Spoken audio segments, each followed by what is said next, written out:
the cabin today? Just that's okay, we'll shortly join you. Doing that in June.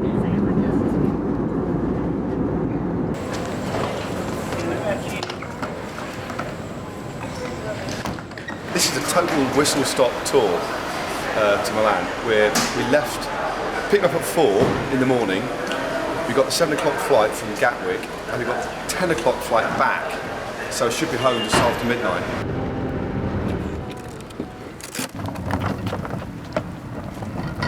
Just take it out. All I've got to do is get somebody to put the pedals on for me and put the wheels in, and I'm there. God, it's warm, isn't it? Oh, there he is. Here we are. Simon, great stuff. How are you, man? All good? I'm all right, yeah. It's in a bit of a rush this morning, and I've come half for the good weather, half for the bad weather. That's okay. Happens to the best of us. Forgot the good weather top part, so don't go too hard on the climbs. Yeah, it might start raining. Yeah, let's hope. I mean, I can't see a cloud in the sky, to be honest with you, so I might get a bit sweaty. We'll see. But thanks for meeting us, mate. Anyway, no, it's a cracking facility.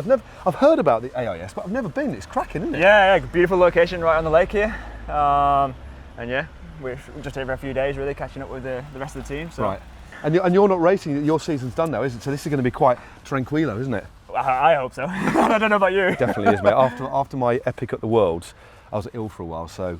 Yeah, we'll just enjoy it and just like see where the road takes us. That's what it's all about, right? Yeah, about an hour. But we're going to pop to a cafe first, a little cheeky one. No, this is what we're talking about. And then go for a ride. Yeah, that's the way that I did it in Croatia. Yeah, brilliant. Oh, great. Right then, here we're going to go. I'm going to make sure I'm on the right side of the road. Did that the other day. Went out for a ride on my own at home. Went on the right. What happens when you at the Volta? Yeah. You know the route, right? Okay, now. I don't actually know. Hit Hit it, boys.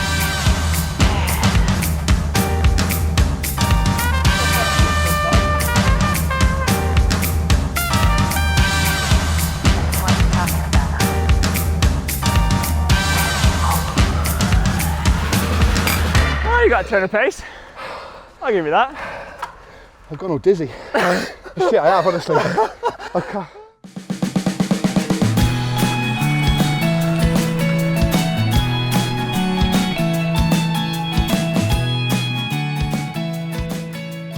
We're getting deep. We're getting very deep. We haven't even turned the pedal in anger. Although we were putting out about 180 watts, and I was getting out of breath. Just coming up the hill, I thought, we pulled in, and I was trying to, when you're trying to control your breathing? Yeah, that was just like, I'll be all right. I'm like an old diesel now, 49, but it takes me a while to bed in. You'll be all right, we'll see. I'll be fine. So next year, you're not too sure, you're going to wait till the Giro route comes out, or does it not matter so much about the Giro route? Is it about the Giro or about the Tour? Obviously the Olympics are massive as well, aren't they, Tokyo? Yeah, and that will also come into what I do next year. I really want to go there, to the Olympics, sorry. I've heard different stories about the way you approached the race last year. I've heard one story, or somebody told me that you went into the race just going for stages, and you ended up in the jersey, or was it always the aim to kind of win? We all know you overcooked it in the end, you rode very, very aggressively, you rode with flair and panache, and you failed near the end, but what was the plan at the start of the Giro last year for you? It was always to go for GC. Right. But there was a lot of stages early on that suited my characteristics. Yeah. And I was there, with Esteban as well. We're going for the Tour challenge. We've done it before as well. It worked very well in the Vuelta in 16. So really, I came in super hot for those early stages. Really trying to go for a stage win as well as perform in the GC. Yeah. And things just kind of progressed from there, really. It was just an amazing Giro to watch. And when you look back at it, you can't, although it must be tinged with a little bit of disappointment. Of course, you wanted to win the race, but the way you rode 3 stage wins and the way you kind of carried that jersey until you literally just exploded, pretty much. Yeah. You can't. It's like, that makes me quite. Still make you quite proud. Yeah, it does. Yeah. No, I look back on that race with fond memories. I don't look back with regret or anything. Yeah. Of course, like you just said, I would love to have pulled it off and won. But you live and learn. And I went back this year again, tried again, and I will keep trying. Yeah. Because like we said, talking about before, it's a race that I enjoy. Yeah. Oh, that is beautiful, eh? We had a beautiful time of the day too. So attack quickly. Oh! But I swear that we're Snooze, you lose. Look at the gear he's pushing. Oh! He's got him on the ropes! I'm going to blow in a second.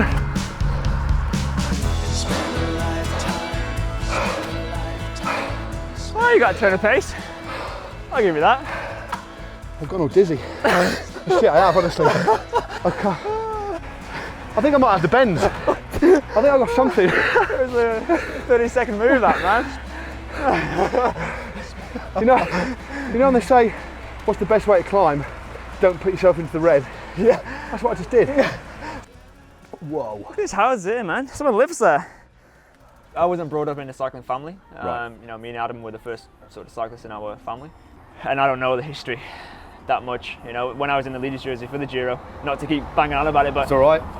You know, like behind the stage with all the organisers there, I met a few guys there, and you know they're full of the stats and the facts about the race, and I was learning so much about the race as I was racing it, stuff you don't even think about. Yeah. And it, you know, it really sort of sticks in your mind. Do you see you didn't come from a cycling family? How did you get? I know you started doing drop-in sessions at Manchester Track. So at the velodrome there. So how did you actually get from not riding your bike to riding your bike? Then what was that kind of catalyst? Long story, short story. Yeah, maybe a short one. Shortish. So my dad used to run. Right. He hurt his knee, and yeah, the local shop, the paper shop. He was a bike rider. So while he was, you know, he sort of encouraged him to start taking up riding. Yeah. And it just kind of progressed from there. He actually got injured again in a crash, and he went to the velodrome to sort of watch his cycling mates. Yeah. And we just tagged along. It's brilliant. I love stories like that. Yeah. And you were like, whoa, this is so cool. Yeah, exactly. Basically, Yeah. Like straight away, I was like, oh, I want to have a go, and me and Adam were really sort of hyped about it. And then we managed to get a session a week later, and then it's kind of been full gas from there. It's amazing, isn't it? How those little kind of moments that aren't conscious decisions that you've ever made lead you to do it. Because I was a runner before I rode my bike. Yeah. And I got injured. Yeah. And my dad was a cyclist. He said, why don't you ride your bike? When I was 15, I was like, all right then. He said, do you want to go to the Tour de France? All right. And then like, oh my God, I want to be a bike rider. It's funny, isn't it? How you kind of get to that point. And that's another thing that makes this game so special, I think, mate. You know, it is very, very cool and takes you to places like this. Or delivery happening there in the background. I think that's sort of your stuff. That's like the almond milk delivery. Well, you like other sorts of milk. He likes other milks. Fun fact. Absolutely amazing. Oh, that's what it's all about, isn't it? I'm semi-cooked in more ways than one, but God, it's so worth it in the end, right? Tell you what, it's worth jetting in and jetting out, hang out with you, mate, but also to see views like that. I mean, sounds cheesy, doesn't it? But that is what cycling is all about. That really is. Oh, it is, for sure. Well, and that's where a lot of people start as well, right? Yeah. The ease of getting around and checking these things out. No, it's beautiful. Well, I think that's given me enough time to sort of get my breath back. Just waffling. Let's carry on to the top. But look at that. I'm going to have one more little snap. That is absolutely magnifique.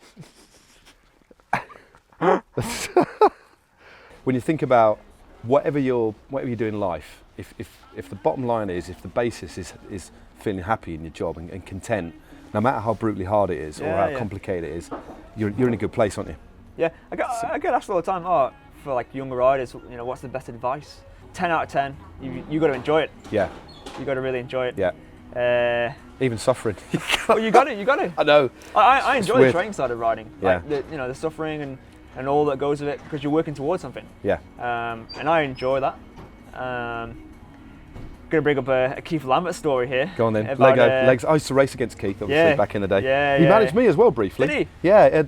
Linda McCartney wanted to ride the Giro. It was a DS for us. Yeah.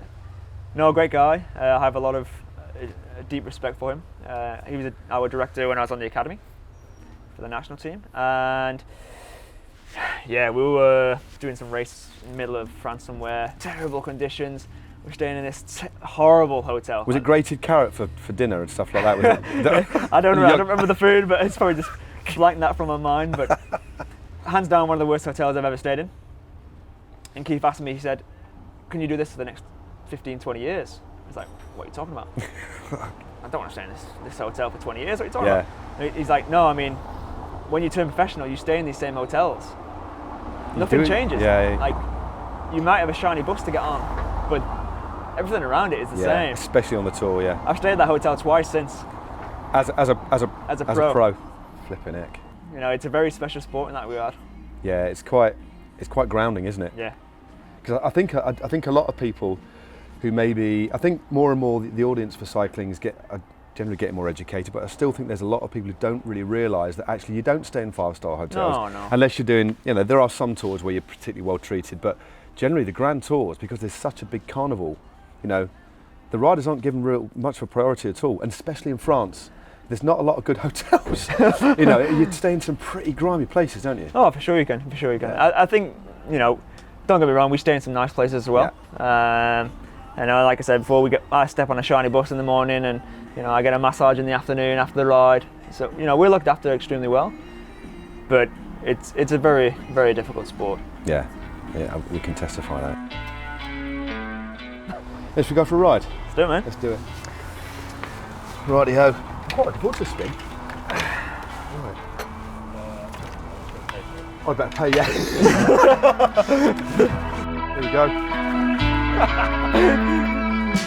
I've been searching under rocks and stones, been looking for some clue or another bit of proof that I wasn't just here before. Look at that. You can't, I think that's the thing, whatever your level of cycling, you never stop exploring new places, can you? No, exactly. It's so cool. It's one of the beauties of the sport, really, is the exploration of side of things, really. I thought I'd made it, but now it seems the beginning is just like the end, and I can't change it. Everything I learned, I just... There we go. Make some new friends.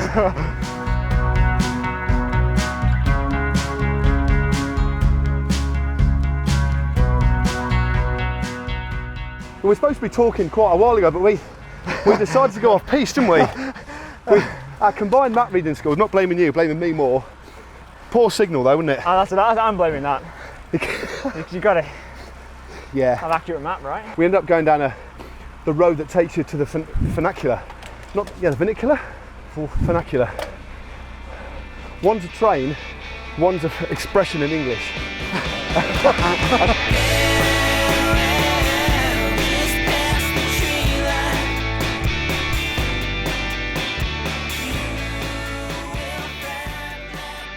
You're saying I've got 105 on this, works really well on this cheeky little Cannondale. We're just saying, Simon's winter bike. Yeah, real old school one. Tiagra group set that he still uses. It's about 10 years old, this bike. It's working like day one. Full mud guards. Yeah, it works. Has he got You need it in the UK. Oh yeah. Hardest day on your bike, mate. I really don't know off the top of my head. Of course, the Finestra day was very difficult, but difficult in a mental way. Yeah. You know? Well, that sometimes often is the hardest, yeah, aren't they, you know? Yeah. Physically, it probably wasn't the hardest day I've ever had on the bike. Those days actually are probably more the days when I'm fighting for the win. Yeah. You know, because you're going so deep into the race and yeah, you're trying to win or do whatever. One of the hardest days I had on the bike was the Tour in 2017. Yeah. I forget what stage it was. Actually, Roadley won the stage. I think he went over the Tourmalet. Ah, he won solo, didn't he? Yeah, he did. It's a headwind up the Tourmalet, wasn't it? I'm not sure. Yeah, it was because. And it finished in the valley down the bottom. Yeah, we went down the descent and then there was another 20k in the valley. That's it. And I got piped before the top of the climb. I had to ride the whole valley road solo. Bloody hell. Oh, that was a very difficult day there. Yeah.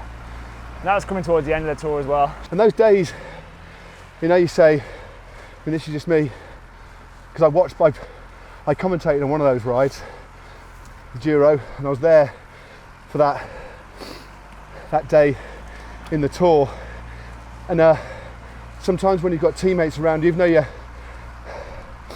you're suffering, you kind of share it. When you're lonely, you start having other sorts of thoughts like, why am I doing this?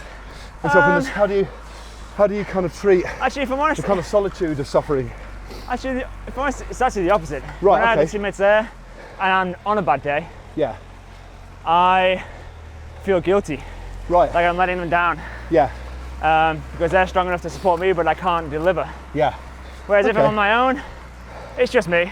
Yeah. Sort of mano against myself, you know? Yeah. And that's okay because I'm just doing the best I can. Oh, I thought we were at the top. It might be. Oh, this is cruel. Tell you what though, one thing's for sure today, we're going to be both at the top of the podium, first and second, mate. Ciao. Ciao. Well, we're kind of at the top, aren't we? Yeah, more or less. thought it would open up, but unfortunately we can't get the car up there, and because we run out of time, and we've got to get this young man back nice and warm to the coffee shop, we're going to leave now, but it is absolutely gorgeous. We're about 900 metres up, aren't we, as well? Yeah, about that, yeah. And you can see the view of that side. There's another view over the other side. It's a bit too far for you guys to walk, but it's absolutely stunning. It's beautiful, but it is getting chilly. So we're going to bomb back down the other side, and we'll see you near the cafe or at the bottom of the hill. Cheers, chaps. See you later. Catch you down there.